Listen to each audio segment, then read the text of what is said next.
Welcome back to Footballology. So tonight we got the NFL honors. This is probably like the only award show I ever watched from start to finish. I don't care about the MTV Music Awards. I don't care about the Grammys. I don't care about the Oscars. They're nice award shows, and I know those people that are in those award shows, those things mean a lot to them. But this means a lot to me. So this is the only award show I really care about. Here are a couple of awards and a couple of guys that I feel like are going to win tonight. So let's get right into this video.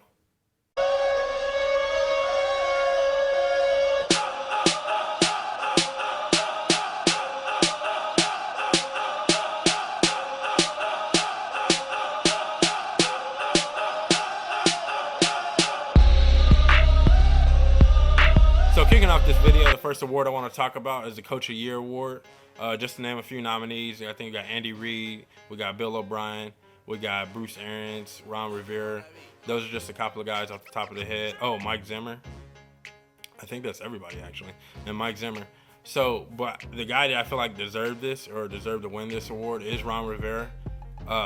He went from the hot seat. I remember 2 years ago, people were saying fire him, fire him, fire him. Last year they do some damage, get into the playoffs, make a couple moves, lose to the Seattle Seahawks in the divisional round, and then this year they go on a 15-1 tear in the regular season, destroy two playoff teams, two pretty good teams actually in the playoffs, and now they're in a big game. Rivera deserves this. He finally found his groove in the coaching, in the head coaching position, and that's something that you got to realize and take respect to. I was always a big fan of Ron Rivera. I always felt like he was a good coach. So when a couple of years back when they were talking about firing him, I felt like they were being stupid. But I really believe like he deserved this award, and he worked hard for this award. And like I said, he just found his groove at the head coaching position. Really learned how to coach his guys and put his guys in the best positions. Also, when you look at his roster, it's not over glaring impressive, honestly. I mean, granted, they do have a couple of key players, Luke Kuechly, Cam Newton. They even lost Calvin Benjamin this year. I mean, no one's talking about how a difference maker he would have been for these guys. And a receiving core that a lot of people didn't expect much from, and a receiving core that hasn't done a lot. They make splash plays, but they haven't done a lot this year. I feel like he deserved this. So Ron Rivera is my Coach of the Year. The next award I really want to talk about is Offensive Player of the Year. Now, when I was picking this out and really looking at some of the guys, I feel like I contradicted myself. But I really want to give this award to Antonio Brown. I feel like Antonio Brown actually deserved this award. He's an extreme offensive weapon. He lost his starting quarterback for a while. He did. His production did kind of go down. And the reason why I say I feel like I'm contradicting myself is because who my MVP is going to be. But Antonio Brown, he's that guy. I mean, he's a different receiver. Because of him, I've started this thing called the 6 Foot and Under Club. And he's the guy that's leading the pack. And he's a good receiver. That's just the way it is. His route running is good. His speed isn't elite, if you will, but his speed is definitely respectable, and to the point where he catches a 5-yard slant and he can take it to the house, because I think he has probably one of the vicious stiff arms in the league. It's crazy. The guy his size, he can stiff arm probably with the best of the running backs in the league. But Antonio Brown is my Offensive Player of the Year. I feel like he actually earned it and deserved it. 2 years where he just dominated. So why not give him the Offensive Player of the Year this year? The next award I want to talk about is Defensive Player of the Year. Now, when you look at the landscape, I feel like there was not one outstanding defensive player this year. So I think by default, a lot of people are saying J.J. Watt because he won it last year. And like I said, I just feel like that's by default. But to me personally, I feel like Luke Kuechly deserves this. Once again, playing on a Carolina team that isn't overly impressive on the defensive side of the ball. Granted, they've had a pretty dominant front four, and I think they're going to dominate in tomorrow's game. But Luke Kuechly is the heart and soul of that defense. That defense goes as he goes. He's made so many phenomenal plays this year. And, I mean, I think everyone's going to look at the Julio Jones catch. But Luke Kuechly was there, and Julio just outplayed him on that very play. But I think Luke Kuechly deserves the Defensive Player of the Year. He's played great, phenomenal ball this year. And like I said, just J.J. Watt's default. Give it to somebody that honestly, in my opinion, deserves it and help this team get to the Super Bowl. The next award is Offensive Rookie of the Year. Now, this is some BS. First, you got Jameis Winston. Okay, number 1 overall pick, quarterback, charisma, the whole nine. He looks good, came out, played really good for Tampa Bay. Don't get me wrong. He played pretty decent for Tampa Bay. Still not a huge Jameis Winston fan. Then the next nominee, I think, was Todd Gurley. Todd Gurley, tore an ACL last year, come out for St. Louis Rams, tears it up, has a pretty good couple of games here and there. Those are two good candidates, don't get me wrong. But I really believe that Amari Cooper deserves this award. Amari Cooper was a phenomenal receiver for Derek Carr, and what they were able to do in Oakland, I think is going to happen for years to come, and it's going to be really good. Now, I'm not taking anything away from Todd Gurley or Jameis Winston, because I do feel like they had 2 good years too. But I think a lot of people are overlooking what Amari Cooper did and what he was able to do. Now, the case and the argument you can make for Todd Gurley, and I think that's the only person you can make an argument for, is Todd Gurley, is that they had no passing game. They had nobody that can help him when it came to the running game. So why not give it to him? But I liked Amari Cooper a lot more this year. I think he kind of flourished in a lot of situations. He came up big for Derek Carr and the Oakland Raiders this year, and he had 1,000 yards. So the man, he knows what he's doing. He's a pretty good receiver. Once again, he's that guy that's in the 6 foot and under club for me with Antonio Brown, and I like him a lot. So I think that he deserves Offensive Rookie of the Year over Jameis Winston and Todd Gurley. The next award I'm going to talk about is Defensive Rookie of the Year. Yeah, Marcus Peters is my guy. I'm just going to go straight to the point. Marcus Peters is the guy. He deserved this. He's earned this. He's helped the Chiefs in so many ways that me personally as a Chiefs fan, no bias BS, and I promise you guys this, no bias BS, he's kind of babied us. Like, as a Chiefs fan, since I've been a hardcore Chiefs fan, we've never had a corner that we felt like if the ball was going in his direction, that it was either going to be a deflected pass or an interception. And that if it was a catch, that he was still going to come back later on in that drive and make them pay for even attacking him. We haven't had that kind of corner, and that's what he's done for us this season. Now, I'm not taking anything from Ronald Darby or anything from Leonard Williams, because I know those are 2 big candidates as well. But let's break it down. Ronald Darby had probably one of the better defensive front 4s, front 7s, if you will. And then on top of that, he had a defensive-minded coach that can just dial up the blitzes with the best, if not the best. So Ronald Darby had a lot of situations and a lot of opportunities where the ball was coming out a little bit faster for him, and he had a better chance to play the ball. That's Ronald Darby. Now let's break down Leonard Williams' situation. Leonard Williams went to a team that he didn't even need to go to begin with. He created depth in a position that they didn't even need to create depth at in New York. He was bound to have a solid year. I mean, when you got Muhammad Wilkerson, Sheldon Richardson, and Damon Harrison on the D-line with you, and then Todd Bowles, once again, probably dialing up the best blitzes ever, you're bound to get yours.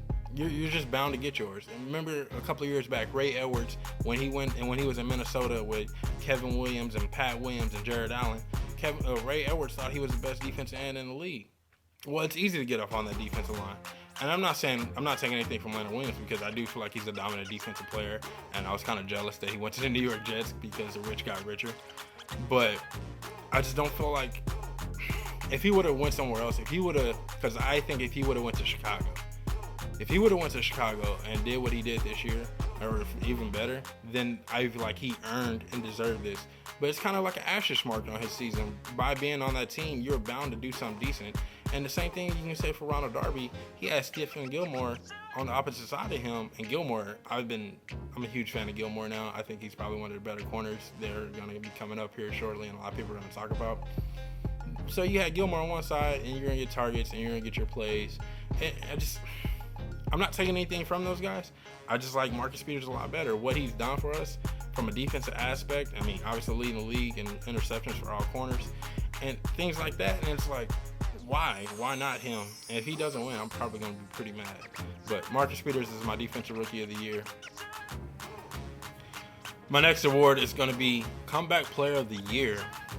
Now, when you look at this, you got a lot of quality candidates. You got Naval Bowman, which he mangled his knee and came back and had a phenomenal year. Adrian Peterson, to me, guys, let's be real. What the hell did he come back from? He took a year off. He had a vacation. Let's be honest. I'm not taking anything from AP because I still feel like he's a great running back. But let's be honest. And then you got Eric Berry, came back from cancer. Those guys, I think Naval Bowman and Eric Berry are 2 guys that probably deserve this award more than anybody. You kind of lean towards Eric Berry for the cancer purposes, and for him to come back from something that killed a lot of people, that's something that's just taken lives and something that's just hindered people. Now, I've never been close to anyone that had cancer, unfortunately, and I'm happy that I haven't had to see anyone go through that. It would be very unfortunate to see anyone go through that. But for him to go through that and technically only be a few months removed from football, then come back and have the Pro Bowl caliber season that he had, why not give it to him? But like I said, Navarro Bowman mangled his knee. He had to miss a whole year of football, came back, and you know mentally that he wasn't right, and he still played great football. So why not one of those two guys? I definitely feel like that it's a toss-up for me. And I picked Eric Berry, and I would say it's a borderline bias right there. But if Navarro Bowman won it, I'll be cool with that too. Those are the only two guys that I feel like they're even worth mentioning. And the fact that AP's in this discussion kind of irritates me. And I know there's like some, parameters, if you will, or something that you have to be eligible for Comeback Player of the Year, and that he fits those parameters for the Comeback Player of the Year. But he technically didn't come back from anything. He got in trouble. He got suspended. That's like saying if Ray Rice comes back next season and tears it up, has 1,400 yards, 2,000 yards from scrimmage, has 20 touchdowns, does he win Comeback Player of the Year? What did he come back from? Yeah, he came back from a trial and tribulation, or a really hard situation, if you will. And I guess he technically came back from something, but it was just like he kind of put himself in that predicament.